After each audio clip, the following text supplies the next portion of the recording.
haven't been picked at all, and Nautilus is one of those. It is Stunt's most played support, has not been played by Aphromoo, and the Tahm Kench we just talked about is Aphromoo's most played support that hasn't been played at all by Stunt. Now the Aatrox also, Captain Flowers, this is actually Huni's first Aatrox game of the split. It was Sumday's most played at 6, so we do see a denial to what Sumday has been picking the most often. That will be picked up for Huni, as you said, that first time. 100 Thieves not going to immediately answer there with a top laner. Instead, they're going to pick up their mid laner. You can see a 75% win rate so far in the LCS. Incredible, actually, stats on that champion here in North American play. Ryoma will be piloting that one coming into this game. Both teams having the bot laners and a single solo laner means junglers are still left to be picked, and I would imagine that pool will be... Have kill pressure, and you mean MF, let's go with Sejuani, like bunch of initiation, but it is working up from what they did last week. And we're in week 7 now. There are 2 weeks left to play after we're done here. And as we already mentioned, these teams are tied for 6th at 5 and 7. 6 is the playoff cutoff. That's how you get in. So you need to get every single one of these wins against these other teams close to you as you can. We can't just say, oh, it's a no big deal game anymore. These really count. Yeah, and I think tied for 6th could just be 6th and 7th. It's a tie between 6th and 9th. So they're competing with 3 other teams that they are directly tied with that they need to be able to move forward, which does make, to me, just this game even more important. We're on to the Rift now. Dignitas and 100 Thieves, seeing who's going to come out on top here. All eyes on Acadian here for Dignitas. Moved into that familiar situation, being subbed in Grig's place. Dignitas thinks that he's the answer, but as we're waiting for the minions to spawn, we've got Ovly standing by on the sidelines with Think Card. Take it away. I think Flowers basically built up the question right there. Biggest question, Acadian in this week. What was the thought process behind it? Yeah, so we think both players have a ton of strengths, but Acadian brings a little more vocal, a little more communication. And so we think that's really going to help the team a lot because he makes really clear plans. Great. We saw Johnson just blew the flash right there. How's he been doing? How's he been growing? We're now 7 weeks in. Yeah, so Johnson, I think, has been performing really well for a rookie. I think that if there were other rookies in the league, he'd win Rookie of the Split. So I'm really excited to see the type of player he grows up to be. Thank you so much and best of luck. Back to you guys. I'd vote for him for Rookie of the Split. Yeah, he's been good. Yeah. Why wouldn't you? Well, there's not really anybody else to vote. But even if there was, like Think Card said, I think he still deserves it. Yeah. In a hypothetical world, but coming back to mid lane here where we are in the game, it's Zoe versus Syndra. We're not going to see any escape potential with Zillion ultis this game, so if Froggen can hit some big bubbles as this game goes on, that could be exactly what Dignitas needs. Remember, this team came out real hot and spicy in the first couple weeks here of Spring Split. There were so many people excited about Dignitas, but then the brakes got hit rather swiftly. Yeah, I was one of them. They started 3-0. They have been 2-7 since that point. So you can tell that the frustration has definitely been brewing internally. You mentioned we saw just now Thinkart talking about the jungle substitution of, hey, Acadian makes really strong early game plans. And a team that has lost 7 of their last 9, I think it's important that you get someone who has recent experience winning, which is what Acadian has from Academy, because there is a certain level of like losing games, as we see again coming in mid. Meteos drops down the pillar, but the disengage from Froggen is there. Yeah, burning the heal, he needed the extra move speed to get around the pillar. But there is a certain mentality, when you lose several games in a row, you do start playing differently. You second guess yourself. You kind of start playing to lose because that's what you've been doing, and you think of all the things that have been going wrong, and you don't want to do that wrong thing again.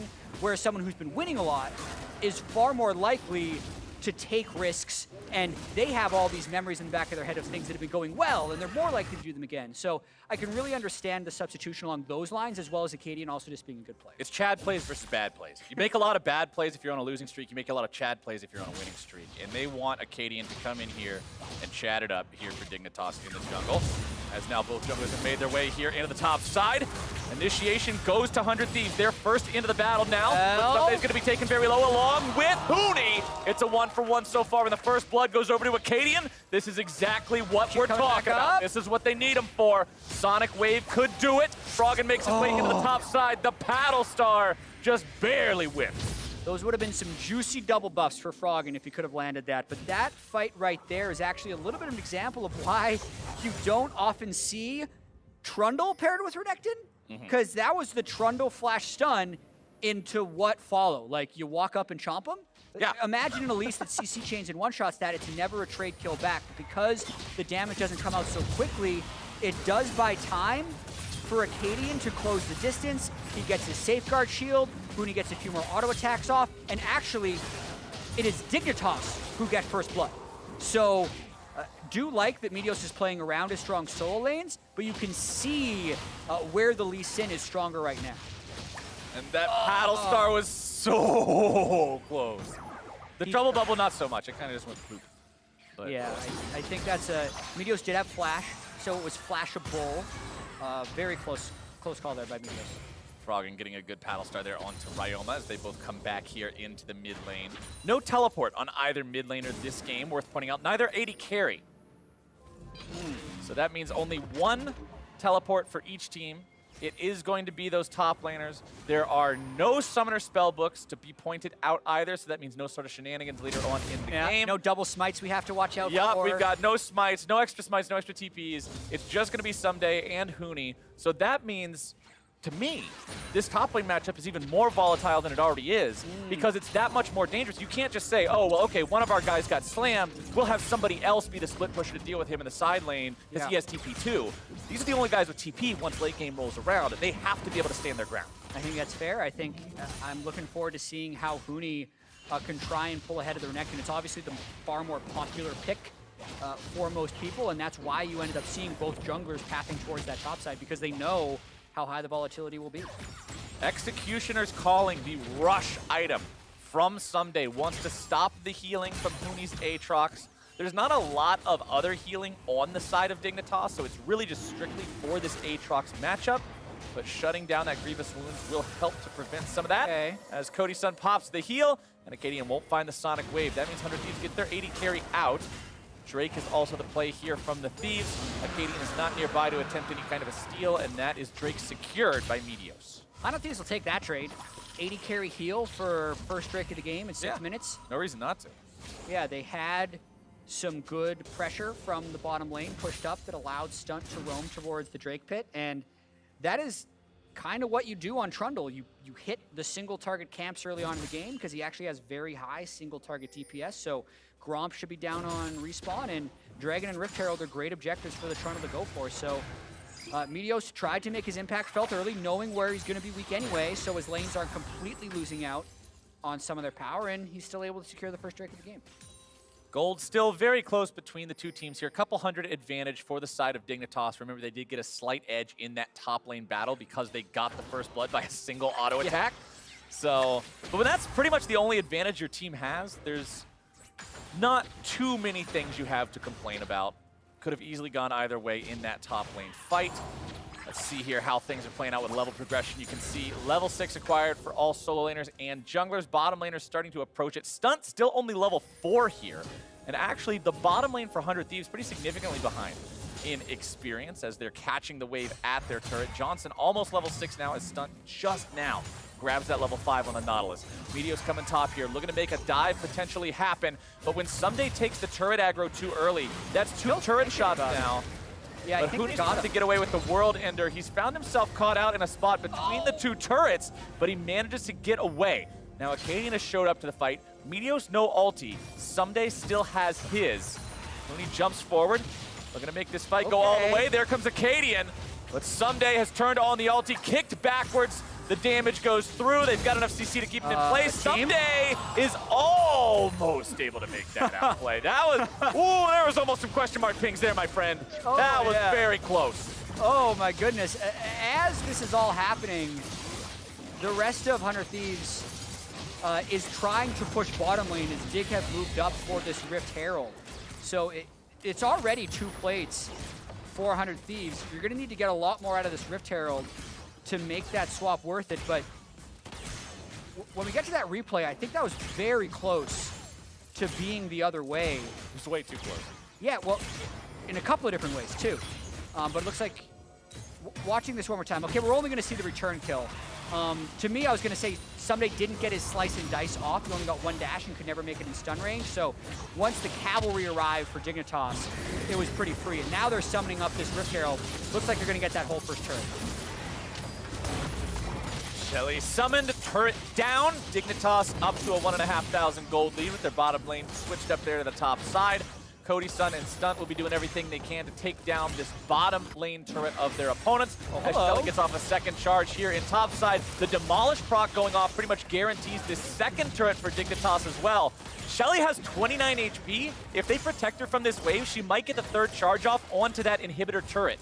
As Huni makes his way down there, 29 now. It's going to be one turn. Okay.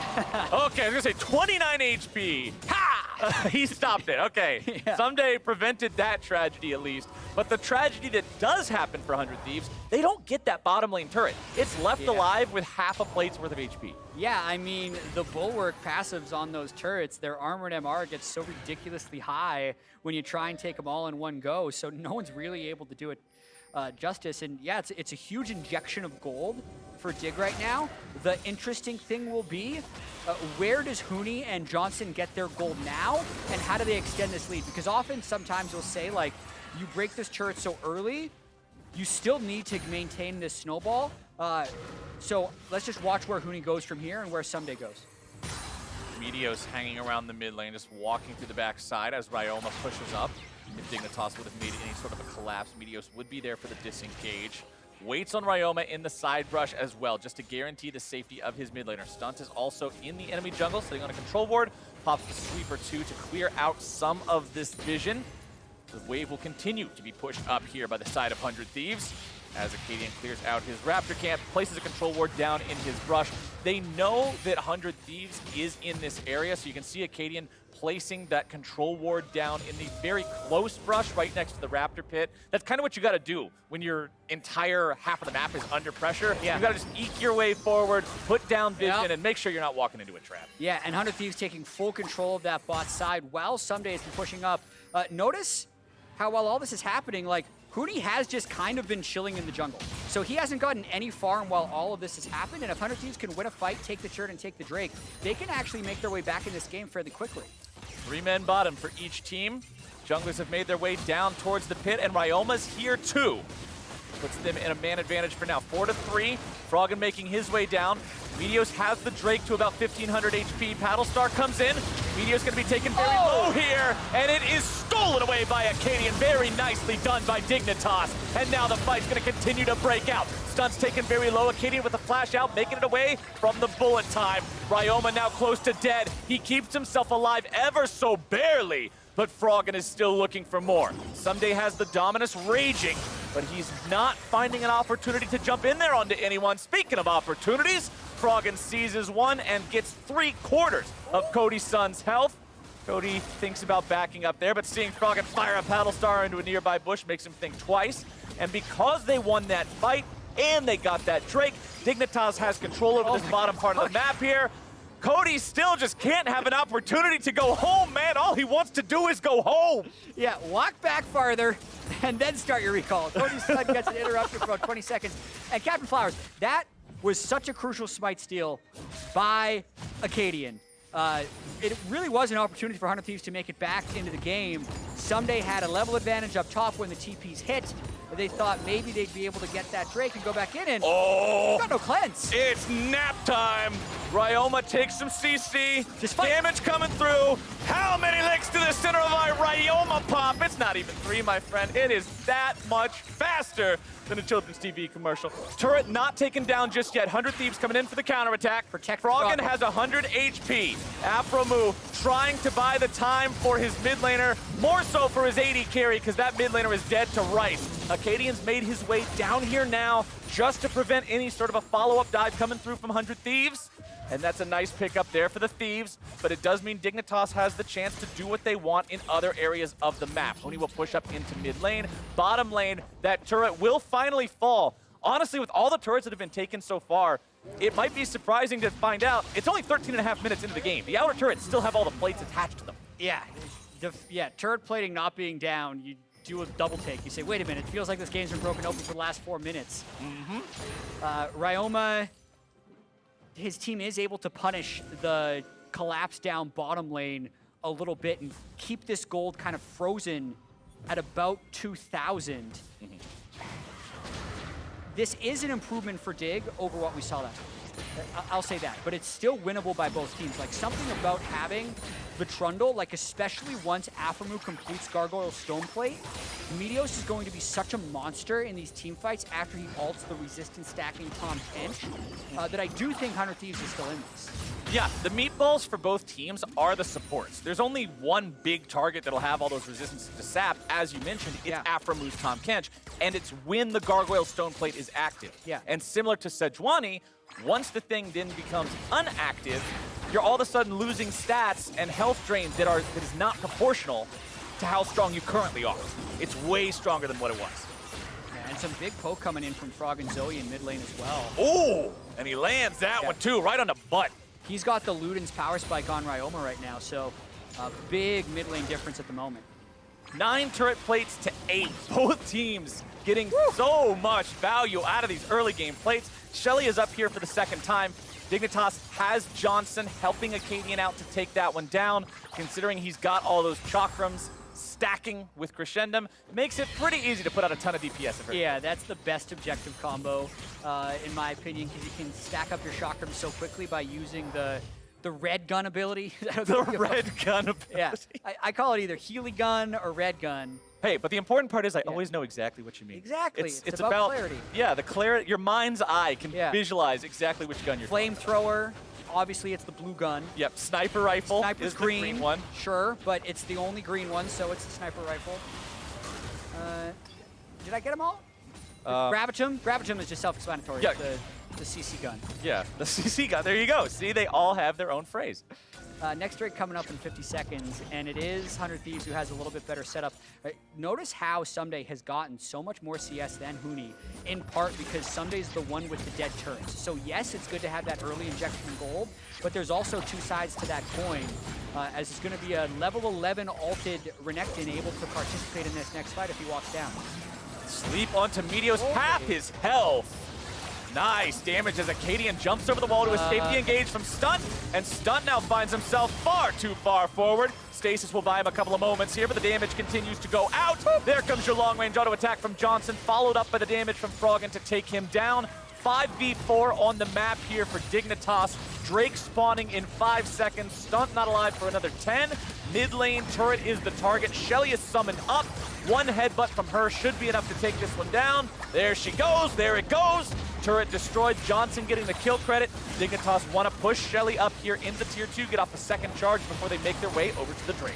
Dig might break open the game here. That was a really haphazard move into the area by 100 Thieves, where Meteos gets chunked low and then Stunt just face plants into a wall before dying. So really rough series of events there by 100 Thieves. Make Dig's second Drake of the game easy to secure. Dignitas picking up that first cloud. Time we did it, I called it they called it the deterministic disaster recovery tool? Something like that. Yeah. There's one other word. Deterministic disaster recovery. The DDRT, yeah. Yeah. Because I thought it sounded like one of those Dance Dance games. Yeah, because it actually just really quickly replays all of the game that had happened up until that point, and then you restart. But thank goodness we were back in with this 2,000 gold lead by Dignitas to see how it plays out. I had no idea what deterministic data recovery meant. It was designed by people much smarter than me, Yeah. who made me very thankful that my job is to talk, because I could not use my brain in that way. But now, let's see if Dignitas can use their brains in a way that will allow them to take this 2,500 gold lead and snowball it into a late-game victory. We are only 18 minutes into the game. Things have been progressing rather quickly. It's 4 turrets to 2 already at 18 minutes. 3 Drakes have been taken, 2-1 there for Dignitas over 100 Thieves. They command a 5 versus 2 kill lead and are up almost 3,000 gold. Remember, the second Herald was used there in the mid lane. The mid lane turret tier 1 was taken down. Tier 2 did take a hit, and that third Drake was secured by Dignitas. This 100 Thieves will find Huni trying to back. He pops the World Ender. He sidesteps away from the dredge line, has to flash over the Trundle pillar. 100 Thieves will get that summoner spell out of the Dignitas top laner. Yeah, and trade Aatrox for Trundle Ultimates. Trying to get a little bit of pressure going on the map. 100 Thieves has had so much control over the bottom side of the map for very little reward. That Drake steal by Acadian is actually pretty critical, as I think getting the Dragon Soul would have been one of their more important win conditions. You could argue about how strong a Cloud Soul really is, but on champions with frequently used ultimates like Zoe, it can end up actually being very good. Aatrox also can move around much more quickly after popping his ulti that is normally going to give him a huge burst of movement speed anyway. Johnson, although he stops to fire it for about half a second, can then move very quickly afterwards. It can help him kite better afterwards. Aphromoo, I guess, is kind of a meme one because he starts to cast it and then just sits there with his tongue hanging out for 5 seconds if he's waiting for somebody to jump in his belly. But I actually think that Cloud Soul is very interesting in that regard because all the other ones are generally just useful for what they do. Like, every champion is happy to have a shield, is happy to have regeneration, is happy to have bonus damage. But Cloud Soul is just so different. Some champions love it, and others would just as quickly trade it for a health potion. Yeah, the universal thing that I think is often undervalued is the 10% move speed. Yeah. That's just a huge amount of move speed, and for champions like the Tahm Kench, just being able to walk at people. Like, it changes that entire dynamic of them being able to walk away from you, and Tahm Kench can just go up and eat them. That's, I'm talking about the active part, by the way. For sure, so, for sure. Before anybody thinks that I think a health potion is worth 10% movement speed. No, just the active part, because I immediately think of champions like Jhin, who roots himself for his ultimate, and then, well, and you're like, what are you doing? You're not going to get a lot of movement speed out of that one, but we'll see who, if anyone, is able to get it today, because since we do already have a 2-1 score, that means it will take at least 2 more Drakes before that soul comes online. 90 seconds before Dignitas or 100 Thieves could make the play for that next one. Baron is up now, but 20 minutes into the game, neither team would be able to do it exceptionally quickly. 100 Thieves trying to defend that mid lane tier 2. Dignitas want the push. They already have it down to about a third HP because of what Shelly was able to do earlier. They have control over this bottom side 100 Thieves jungle. They're stealing away the blue buff. Give that to Froggen and make it so the poke will be endless for this Drake fight. Yeah, just spam, spam, spam as the Zoe really close to chunking Ryoma out of that lane entirely. Watch the pressure of the waves and what ends up happening with these trades. There's a chance here that 100 Thieves actually just trades Baron Vision for this third possible Drake for Dig and then opts to fight over the Soul, because like just looking at overall like where the 100 Thieves members are is like they're all taking control of this part of the map, which will leave this part of the map completely free for Dignitas to take. And before we had the break, you were talking about how Froggen's making things happen with this Zoe and finding picks with the trouble bubbles. The mid-game build is pretty much exactly where you'd want to see it right now with the double pen items plus Luden's Echo. When you look at the magic resist on the enemy team, Syndra, Misfortune, and Renekton all have 0. There are no MR items on those champions at all. Meteor specifically bought a Negatron Cloak because of the Zoe. And of course you have Gargoyle Stoneplate on the Nautilus, but when 3 out of 5 can lose 80% of their health bar in one EQ combo, that's really good for Dignitas and very promising around objectives like this, where they would force their opponents to check into it. And that's going to be third Drake going over to Dig as they find themselves at Soul Point. And now 100 Thieves, is because they had control of the other side of the map and didn't invest time in Drake, they're trying to get this mid lane turret down. But I think Dig is going to rotate for some time, Dig's there in time, turret protected. 100 Thieves do have 3 turrets down, though both teams have lost both the Tier 1 and Tier 2 top side turrets. So if there ever are any fights around this Baron, there's not going to be anywhere nearby to run to for safety should a team find themselves on the losing end of it. Yeah, Infinity Edge needs to come through for Cody's son as well. He did get solo turret gold off in the top lane, even though it was the second tier top turret that he took. So once he has that, maybe 100 Thieves will be more willing to opt in. And I actually like what 100 Thieves just did there. Even though, sure, they gave away a Cloud Drake uncontested, I compare it to a game they played against Immortals earlier on in the year where they had like a small deficit, but kept like over-contesting objectives and just losing fights straight up to like Soaz's Cho'Gath. You may as well pick your battles. And that's what I think 100 Thieves is doing better here as they go on Huni. Picked the battle onto the enemy top laner here yet again. Huni trying to get out of this one. Flashes over the wall. Oh! Another dash over the second wall. And That's Huni escapes.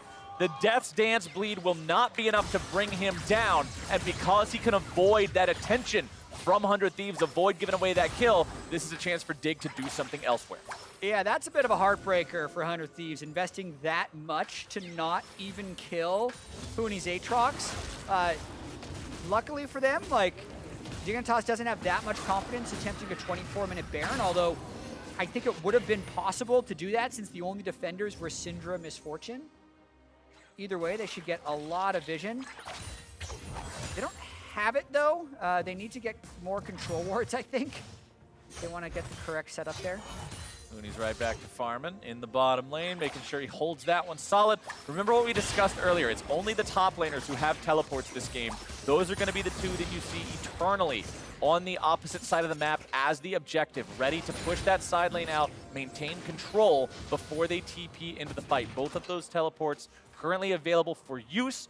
You already mentioned Huni has the Death Dance. His second major item is completed. Someday does not have a full second item done yet. Having to stop off for the Executioners early on did slow down his build path. Yep. So you can see the Sterix gauge still just a Jarum's Fist at this point in time. 100 Thieves would love to have him complete that item before the second team fight rolls around. Looking in the inventory of Meteos, you can see a Gargoyle Stone Plate being worked on for him. That item just absolutely incredible. Round 2. At making somebody tanky. As Huni tries to get away here yet again. Flash coming out from Someday. They know Huni does not have his own flash available. They want to commit everything in the kitchen sink. And that is a kill for 100 Thieves. But in the meantime, here's what you talked about earlier. Can Dignitas take this chance and force the Baron? So Cody can bullet time. I think he should do it soon. He throws down the Make It Rain at first. Baron is down to 2,000 HP. This one could turn into a real close one. Kick into the pit coming through from Acadian. Someday's going into the pit now. A lot of damage going through, and Acadian is taken out. This Baron is anybody. It's a melee, and it's stolen by 100 Thieves. A critical error from Dignitas.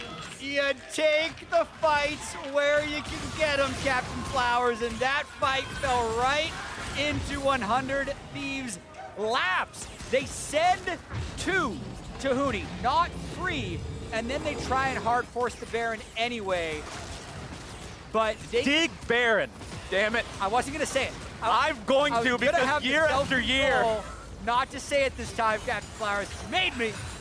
year after year, time after time, some things you just can't get rid of. Some identities you can't break, and this is one of them. Okay, so 100 Thieves take their time here. You'd think Aphelios can kill it very quickly, but Johnson gets caught in the bullet time, so he has to stop Yes, and then, while yes, Acadian did kick out Someday, the Baron's not in execute range yet. He tries to go back in, because at this point, they're like too low to fight, but then he dies, and then the Zoe tries, because there's no jungler here anymore, actually. 15 HP. No one had Smite at the end, so it's literally just who's pressing their ability on Baron at the right time. Then Meteos does finally arrive to clean it up. A full ace of Baron. And this is one of the reasons I like 100 Thieves not forcing Cloud Drake, because like you can find a better fight than walking aimlessly into a team with the big gold lead on you, and that's what they were able to do. Today is a day of wacky Barons. In the Fnatic versus G2 game in the LEC, a Baron got coin flip Baron got down to 15 HP, or down to 13. This one got down to 15. That's 2 sub 20 HP Barons in one day. That is just way too much as the gold difference falls off a steep cliff into a red ocean, and 100 Thieves are happy to go swimming all night long in that one. The Cloud Drake secured. Meteos makes sure that the Dignitas boys are not going to find that Cloud Soul here just yet. And now, let's see what 100 Thieves can do with the Baron power play. They've already got all 6 of the inner and outer turrets down. It's inhibitor turrets or bust, and it's up to Dignitas to hold that line. And they're going for Someday. This is like jungler plus top lane duel. Gator skin boots. Someday he's into the Dominus. He's trying to stay alive. They're smacking him around a little bit. Acadian's like, no, I should probably come back and help you finish this off, and shut down credit there. But in the meantime, what's this? Knock, knock, knock, knock, knock. It's 100 Thieves at the front door, and they're just beating that sucker in. Afromu, he's down. The only man to fall in this fight for Dignitas, but that's all they needed. They've got the man advantage because their opponents had a couple of people in the top side. Inhibitor number 1 is gone, and now 100 Thieves still have the opportunity to push for more here in bottom lane. Meteos on the front line. The root lands onto Cody's son, but 100 Thieves are able to stay alive for now. Hooney's made his TP into the back part of the fight. This could be the turn they're looking for. Hooney chasing after Meteos. All of 100 Thieves in a full retreat. Someday is still not alive, still dead for another 10 seconds. Johnson grabs the first kill, and Hooney continues marching forward. Stasis to keep himself safe from any sort of a counterattack. Froggen tries to jump forward himself to grab a little bit more damage, but Ryoma will sidestep. Acadian makes his way into the back line and finds the kill onto Cody's son. Meteos will be the next target. Sonic Wave, resonating strike. He's down, and they give the remaining kill over to Hooney. Dig giveth, and Dig taketh, and Dig taketh the life from everybody on 100 Thieves. Yeah, trying to turn that into like the Dignitas Trench, the gold graph. It'll dip down for a little bit, and then it'll come right back up. Acadian played this fight great. Watch this. So, first he lands his Q, he goes in. The instant they go to CC lock him, stopwatch. Eats the whole Orianna ultimate up as the flamethrower ultimate comes in from Johnson. And then Hooney chases just hard enough before using the stopwatch of his own. There were 2 great stopwatches from Dig here. The Acadian one we just saw, and then it's going to come up in just a second from Hooney. Right there, where Cody's son would have been able to continue auto attack and kill him. And then watch how Acadian plays the rest of this fight. He knows he has ultimate. Taking this and delaying his kill would mean he actually just dies to Cody and Meteos, pops back out so Ryoma won't kill him. Able to just stop and BM just a little bit on that Ryoma Q at the end. Chad plays, I told you. Now he's in their heads. The next Drake is coming up. The gold is recovered. Cloud Solo on the way. We got ourselves a game, Captain Flowers. Look at that damage dealt in the last fight. The 0 on Renekton doesn't matter. He was dead for the whole time. He was literally never there. Afromu, he was also dead for the whole time, so he's not there. But 3,200 from Hooney's Aatrox, getting revenge for being picked in the top lane beforehand. The game separated by less than 2,000 gold. The Thieves not willing to stop that push. A Demolished proc will take that turret out. Can Dignitas find a chance to punish for this? It doesn't appear so. Hooney getting himself back out onto the map, grouping up with the rest of the team. Remember, if Dignitas can get this next Drake, that is soul for them. 100 Thieves, if they take it, will bring themselves to soul point as well and guarantee that the 7th Drake is the final one of the game. Yeah, and there's a chance that Dig just has superior team fighting with Johnson's items now on Aphelios, so 100 Thieves might just start trying to split the map. They're thinking about trying to backdoor this inhibitor, and that's kind of what Someday has left. Like, I haven't seen very many effective teamfight Renekton since Spear of Sojourn removal, so he's definitely fallen off a lot in power as this game progresses, and yeah, it looks like 100 Thieves is going to try and play a game of sleuthery. Here comes the brush cheese. Hooney's found himself in a 1 versus 2, but he decides to turn it back around onto Cody's son, who has to flash away. Now the Guardian Angel's gonna buy some time here for Hooney.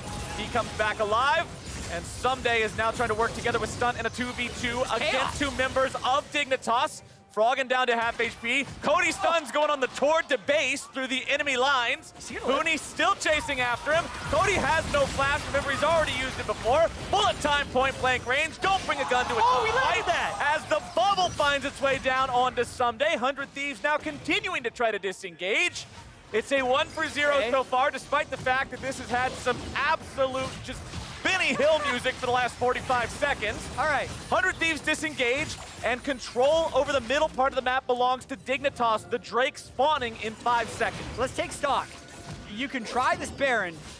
That hasn't worked well in the past. You can go to Cloud Drake. That's Soul. That's easier. That's less threatening. Dignitas want it all. They're going back. You got to have a short memory. You miss all the Barons. You don't try. They're going again. Let's go for it. Michael Scott would be proud of that one, Chad. Here we go. Baron at 50% HP. 100 Thieves moving in. They want to steal it here again. Acadian goes for a kick. He managed to get Ryoma in the waiting arms of Dignitas. He's rooted up and taken down. And Acadian is the man responsible. Stunt will try to Spider-Man his way away, but heroes die. And Acadian grabs the double kill. Like the Dignitas peeled off that time. Gets the beautiful kick on Ryoma. Not only do they kill him, they burn both of his summoner spells. And now they're considering what to do. We got 2 people on Cloud Drake, but if they overcommit to Cloud Drake, 100 Thieves can take the Baron. Dig doesn't have vision of the Baron. That's why Huni's going in to get it. Huni making sure that 100 Thieves isn't up to anything tricky. This is good. As Dignitas grab themselves the Cloud Soul. Critically, they take that objective that will give them that nice movement speed advantage, that extra utility in the upcoming team fights. Run it back. Afromu bringing in the cavalry here with the Abyssal Voyage. Kill the Meteos is jungler! now drowsy. If you kill the jungler, it means a lot. But if you don't kill him, that's just ultis used there. World Ender down for Huni. Meteos is at about 50% HP. Gargoyle Stoneplate ready to go for him here in a few seconds, but the active not ready yet. Actually, everybody's Gargoyle Stoneplates were all used at the same time by both supports and Meteos in the last fight. So all of those will be up at the same time. As 100 Thieves will push up the mid lane here. Dignitas trying to regroup in the mid lane to make a good defensive posturing. Yeah, one pick from Zoe or one good stun by Ryoma's Syndra could have game-deciding impact. Well, there's your potential pick from Zoe. He's got no flash, but he's honky. He loses a little bit of health there, but the Gargoyle Stoneplate keeps him alive. There comes your bullet time to prevent Dignitas from coming in to help Huni out. He loses a lot of his HP. Aatrox will be able to heal up pretty effectively with the Death's Dance. And in terms of ultimates used, that's a lot from 100 Thieves. The only one to maintain is Meteos' Trundle. It only took the Aatrox ultimate, and that comes back really fast with the 30% CDR he's accrued, as well as being level 17. 100 Thieves still have the priority over the map for now. They're down 3,000 gold. They're down a Drake Soul. And it is going to be Dignitas who's first back out onto the Rift to make a move. They'll take control of the mid lane. Cody using the opportunity to push out the top side as Dignitas will once again head towards the direction of the Baron. Someday eats a little bit of damage there, but honestly, just a GLP active won't do a whole lot to a Renekton that's at the spot that he's at. And while we have a moment, I gotta give a shout out to Acadian. First LCS game of the 2020 Spring Split. 6-1-3 on Lee Sin. Some amazing team fights. Need to see if they can close it out or if 100 Thieves can pull off another comeback. They've already came back once with the first Baron. Meteos on the flank. Dignitas staying together as a group, but here he goes. The pillar is down. The damage comes out. The bullet time goes through. Afromu is the target. A TP's coming in right there into the middle now, but Huni's nearly going to be killed himself. Acadian having to disengage this one, but Stun has grabbed the kill. Johnson is not where you want to see an AD carry be. And 100 Thieves have taken down 2. Froggen could be caught out here. Spit out by Afromu, kept alive, but Sunday's on the chase. The Dominus will continue to provide the AoE damage. The stopwatch keeps him safe.